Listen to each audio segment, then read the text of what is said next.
Hey fellas, Acura Tail Builder here. So today I am going to show you this J35 A8 that we're building.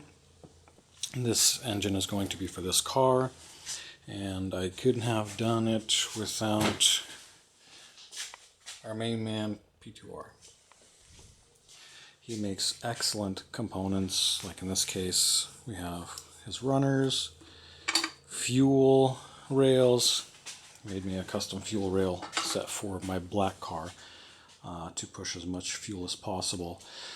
We have Type S cams that are going onto these 2 GTL 1999 to 2003 TL heads. We are also going to, I took these plates here, these cam plates, and they're put on by 2 screws right here. I took them for the 3G because the other ones, they don't, like, it's a different, these cam gears are different and they're not interchangeable, so I took these off the 3G as well as the cam gear and these bolts. But what happens is on these there's also one timing sensor, and on the 2G there's 2 of them, and they don't really interchange, and like you can't really fit it on well like this being just a stock unit because it'll plug in. You can take with this off and use the original one, but it's better to do this way, just a clean setup. So what happens though is if you put it all the way down, there's markings here, right here, these divots, they go in. You can see them on the other side. When you change them, they will smash up against this. He accidentally already like hit that. You can't really, you'll see it in a moment here.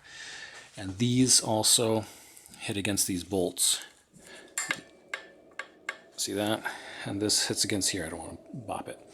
So what we do is we take these off, because we're using different cams onto these, and they're just different. So we take this off. It's going to take a second here. We take these off, and then these retainers, these valve locks, and the springs themselves are from P2R, and as well as the valve seals there are from P2R.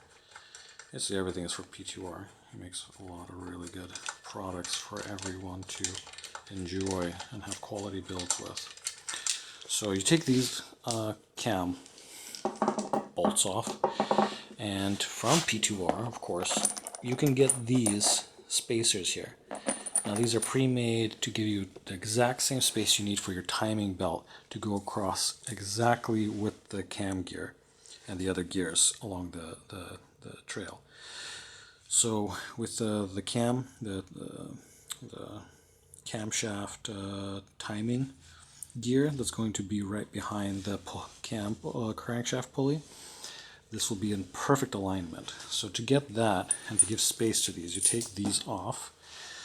Apologize, but I'm doing this all one-handed. I don't have a tripod yet.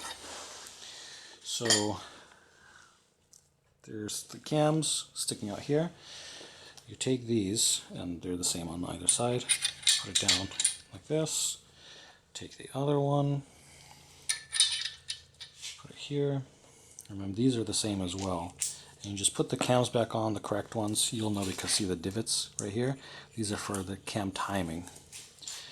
And see that right there, I kind of dinged it.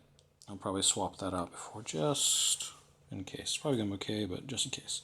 So what that does is that gives it, spaces it out a little bit. Comes on. This one as well. See, it gives it just a little bit of space. And these aren't in line or anything right now. See, this will have to be like so. This will be like so with the one and the line here, but that's for later. We don't have the rocker arms or anything on. So we take this, and then this right here, see how there's that divot that they machined in? This goes over this, so you have a nice OEM space. So it's a nice quality fit. And you can now use Type S cams on 2G heads, which have individual ports, which I think just look a lot classier, more classic, and on high horsepower applications, these flow a bit better, even though you're also restricted by the exhaust port there. So we put this one on, torque it down to 30, but right now we don't need to do any of that.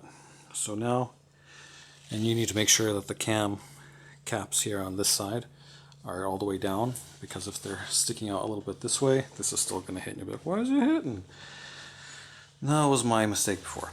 So see, now it turns just fine. So I have engine assembly lube on here, so it's turning just fine. If you're going to be turning them, I recommend that you put that on as well. It stays for a long time because of its high viscosity, and it's very thick, and engine oil eventually kind of like just drip out. So when this one turns as well, see how nice it turns? Just like OEM. And now it's aligned this way, and with that, all the other gears they're going to be in the trail, the path.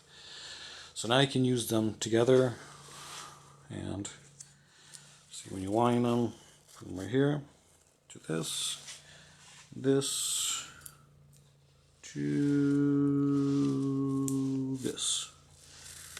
I think, see, now your cams are in line, but you'll have to actually move them like here later when you put all the rocker arms and everything together. So next will be the piston ring gaps, and well, that'll be for the next video.